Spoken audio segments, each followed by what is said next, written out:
Hi guys, papakita ko sa inyo si Cookie. Malungkot siya ngayon, hindi siya nakikipaglaro kay Kimchi. Kahapon pa daw siya malungkot, kaya yan.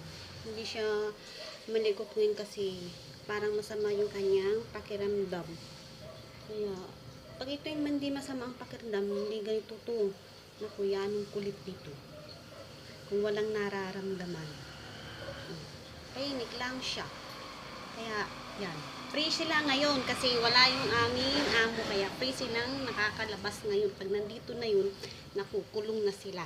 Ito yung pinaka makulit niyang kapatid. Si Kimchi. Yan guys, oh. Si Kimchi yan. Saka ito si Cookie. Magkapatid silang dalawa. Kaya ngayon ay sila ay alpas kasi wala yung aming amo. Kaya sila ngayon alpas. Mga alaga ko lang yan sila. Hindi po yan sa akin, mga alaga ko lang. Ito naman po ay si